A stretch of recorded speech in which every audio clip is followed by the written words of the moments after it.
Hello दोस्तों, स्वागत है आप सभी का अपने YouTube channel online crash course में। जैसे कि दोस्तों आप सभी को पता है कि डेली करंट अफेयर का question answer with full explanation के साथ अपलोड किया जाता है, इसलिए इस चैनल को सब्सक्राइब कर लीजिए और बेल आइकन प्रेस कर लीजिए ताकि आपको टाइम टू टाइम नोटिफिकेशन मिलते रहे और ताकि एक भी वीडियो आप मिस ना कर पाएँ। चलिए दोस्तों, बिना देर के हुए क्वेश्चन शुरू करते हैं। क्वेश्चन नंबर फर्स्ट, WHO के महानिर्देशक विशेष सम्मान पुरस्कार से किसे सम्मानित किया गया है?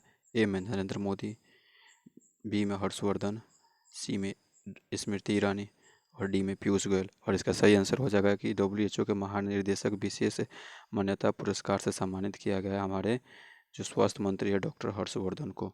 ठीक है, नरेंद्र मोदी हमारे देश के प्रधानमंत्री, स्वास्थ्य मंत्री डॉक्टर हर्षवर्धन और पीयूष गोयल कौन से हैं? तो रेलवे मंत्री हैं। ठीक है, और इनको ये डॉक्टर हर्षवर्धन को WHO के द्वारा इसलिए दिया गया है क्योंकि इंडिया में ये जो तंबाकू पर बहुत ही ज़्यादा ये कंट्रोल किए हैं, लोगों को तंबाकू मुक्त किए हैं, घोषित किए हैं, इसलिए WHO ने इस अवार्ड से इन्हें सम्मानित किया गया है। WHO की बात करें तो WHO का फुल फॉर्म होता है वर्ल्ड हेल्थ ऑर्गेनाइजेशन और इसकी स्थापना 7 अप्रैल 1948 में किया गया था। मुख्यालय इसका जेनेवा स्विट्जरलैंड में है और कुल 194 देश इसके सदस्य हैं।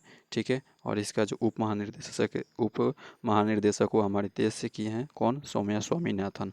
ठीक है, आइए देखते हैं नेक्स्ट क्वेश्चन। पुरुष T20 विश्व कप में 2024 में कितने टीमें शामिल होगी? ए में 10, बी में 14, सी में 16 और डी में 20। और पुरुष में जो अब की बार शामिल होगी और टीमें की संख्या कितनी है? तो अब की बार इसमें 20 टीम शामिल होंगे और कुल इसमें 55 मैच होंगे। ठीक है, आइए देखते हैं नेक्स्ट क्वेश्चन। और अब की बार कब आयोजित किया जाएगा पुरुष T20 वर्ल्ड कप? तो 2024 में। ठीक है, आइए देखते हैं नेक्स्ट क्वेश्चन। SBI के अनुसार वित्तीय वर्ष 2021-22 के लिए अनुमानित GDP विकास दर क्या है? ए में 10.4%, बी में 7.9%, सी में 9.9% और डी में 8.7%। और इसका सही आंसर हो जाएगा कि SBI के द्वारा हमारे देश का GDP का जो अनुमानित किया गया, अनुमान लगाया गया है, वह रेशियो है 7.9%। इसका ऑप्शन बी सही है। ठीक है, बात करें SBI का तो SBI का फुल फॉर्म होता है स्टेट बैंक ऑफ इंडिया। पहले इसका नाम था इम्पीरियल बैंक ऑफ इंडिया और इसकी स्थापना 2 जून 1806 ईस्वी में किया गया था और बाद में इम्पीरियल बैंक ऑफ इंडिया का नाम बदलकर SBI state bank of India कर दिया गया था। और इसका भी मुख्यालय कहाँ है? तो महाराष्ट्र मुंबई में है। ठीक है ना, आइए देखते हैं नेक्स्ट क्वेश्चन। राष्ट्रीय मानव अधिकार आयोग के नए अध्यक्ष के रूप में किसे कार्यभार संभाला? ए में अरुण कुमार मिश्रा, बी में AK सिकिरी और सी में इंदु मल्होत्रा और डी में MB लुकोरी। और इसका सही आंसर हो जाएगा कि राष्ट्रीय ये ह्यूमन राइट्स जो आयोग है उसका जो चेयरमैन बने हैं वो अरुण कुमार मिश्रा। ये कौन है? रिटायर्ड जज है। और देश की जो पहली महिला जज बनी है वो कौन सी है? वो इंदु मल्होत्रा। ये वकील से यानी कि लॉयर से ये बनी है, ये चीफ जस्टिस ऑफ इंडिया। ठीक है, CJI। ठीक है, आइए देखते हैं नेक्स्ट क्वेश्चन। ICC द्वारा पुरुष ODI विश्व कप 2027 में कितनी टीमें शामिल होगी? ए में 10, बी में 14, सी में 15 और डी में 20। और इसका सही आंसर हो जाएगा कि जो ODI विश्व कप है उसमें 2027 में टीमों की संख्या कितनी हो जाएगी? तो 14, ऑप्शन नंबर बी। और ये 2027 और 2031 के लिए ये दोनों टीमों की संख्या इंक्रीज कर दिया गया है। और बात करें ICC के तो ICC का फुल फॉर्म होता है इंटरनेशनल क्रिकेट काउंसिल और इसका स्थापना हुआ था, पिछले वीडियो में मैंने बताया था कि 1909 में। ठीक है, और इसका मुख्यालय दुबई में है। ठीक है, जो कि UAE का सबसे बड़ा शहर है और UAE का मुख्यालय राजधानी अबू धाबी। और इसके अध्यक्ष की बात करें तो गेर्ग वार्कले। गेर्ग इंग्लैंड के प्लेयर हैं, बहुत पुराने प्लेयर। और इसके CEO जो है हमारे देश के हैं कौन? मनु सहनी जी इसके कौन है? CEO, chief executive officer. ठीक है, और इन ICC वर्ल्ड पे होता है और हमारे देश में कौन सा है? तो BCCI यानी कौन? भारतीय क्रिकेट काउंसिल बोर्ड। और इसका स्थापना किया गया था 1928 ईस्वी में। ठीक है, और इसका मुख्यालय मुंबई में है। ठीक है, वानखेड़े स्टेडियम। और इसका मुख्यालय इसका चेयरमैन की बात करें तो इनका चेयरमैन सौरभ गांगुली और सचिव कौन है? तो अमिताभ चौधरी। ठीक है, आइए देखते हैं नेक्स्ट क्वेश्चन। महाराष्ट्र सरकार ने ईडब्ल्यूएस श्रेणी के तहत मराठी उम्मीदवारों को कितने आरक्षण प्रदान किया है? ए में 10%, बी में 5%, सी में 20% और डी में 25%। और इसका सही आंसर हो जाएगा कि ईडब्ल्यूएस यानी इकोनॉमिक वीकर सेक्शन में जो मराठी आते हैं उनके लिए महाराष्ट्र गवर्नमेंट ने आरक्षण फिक्स कर दिया, रिजर्वेशन फिक्स कर दिया। वो कितना? 10%। महाराष्ट्र की बात करें तो यहाँ पे कोरोना काल में एक अभियान चलाया जा रहा था, मिशन जीरो। ठीक है, इस अभियान के तहत सभी गांव ग्रामीण क्षेत्रों में जाकर घर घर पे लोगों का कोरोना टेस्ट यानी स्क्रीनिंग किया जा रहा था मिशन जीरो के तहत, ताकि वो पॉजिटिव या नेगेटिव है पता चल सके। यहाँ पे कोरोना काल में एक और अभियान चलाया जा रहा था, मेरा परिवार मेरी जिम्मेदारी। मेरी परिवार मेरी जिम्मेदारी। ये दो अभियान बहुत ज़्यादा इम्पोर्टेंट है जो कि कोविड काल में वहाँ के गवर्नमेंट द्वारा चलाया जा रहा था। कौन है वहाँ के सीएम? तो सीएम की बात करें तो उद्धव ठाकरे, शिवसेना की सरकार है। और बात करें गवर्नर की तो भगत सिंह कोश्यारी। ठीक है, नेक्स्ट क्वेश्चन।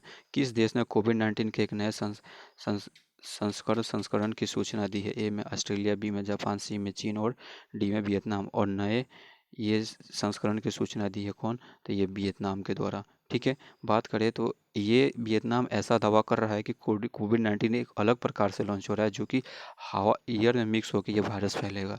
ठीक है, अभी तक तो दो प्रकार इंडिया में जो वो अभी लॉन्च हुआ था, ओके, उसका नाम क्या था? कप्पा और कप्पा और बीटा। और यूके में जो हुआ था उसका नाम अल्फ़ा अल्फ़ा रखा गया था। और ये अलग प्रकार के एक वेरिएंट बता रहा है। वियतनाम, बात करें वियतनाम के तो इस वियतनाम की राजधानी कहाँ है? हनोई। और यहाँ की मुद्रा की बात करें तो यहाँ डोग मुद्रा है। ठीक है, जापान की बात करें तो ये ऑस्ट्रेलिया की राजधानी कहाँ है? कैनबरा।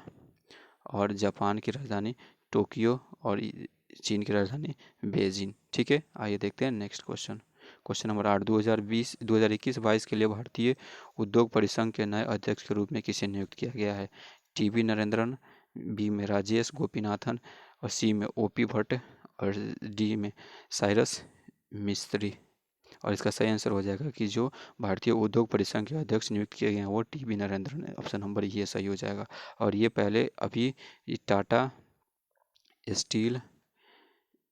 स्टील के एमडी और सीईओ भी हैं। ठीक है, और इन्हें नियुक्त किया गया है भारतीय उद्योग परिसंघ के चेयरमैन। ठीक है, आइए देखते हैं नेक्स्ट क्वेश्चन। कौन सा संगठन वन नेशन वन स्टैंड योजना में शामिल होने के लिए मानक निकाय बनाया गया है? ए में आरडीएसओ, बी में डीआरडीओ, सी में इसरो और डी में नासा। और इसका सही आंसर हो जाएगा कि जो वन नेशन वन स्टैंड योजना में शामिल होने के लिए मानक निकाय बना है वो आरडीएसओ। आरडीएसओ की बात करें तो ये होता है, इसका फुल फॉर्म होता है the researcher design and standard organisation. यह एक रेलवे की जितने भी काम होता है ये सब का देख रेख यही करता है। आरडीएसओ फुल फॉर्म एक बार और सुन लीजिए, the research design and standard organisation. ठीक है, और ये रेलवे से जितने भी रिलेटेड वर्क होता है वो आरडीएसओ के द्वारा ही किया जाता है। इसी के द्वारा ये अभियान चलाया जा रहा है, वन नेशन वन स्टैंडर्ड। ठीक है, आइए और ऑप्शन के बारे में जान लेते हैं। डीआरडीओ को बात करें तो डीआरडीओ का फुल फॉर्म होता है डिफेंस रिसर्च डेवलपमेंट ऑर्गेनाइजेशन। और इसके जो अभी चेयरमैन हैं वो कौन है? जी सतीश रेड्डी जी इसके हैं। और इसका स्थापना 1958 में हुआ था। और ये इसका मुख्यालय हेडक्वार्टर की बात करें तो दिल्ली।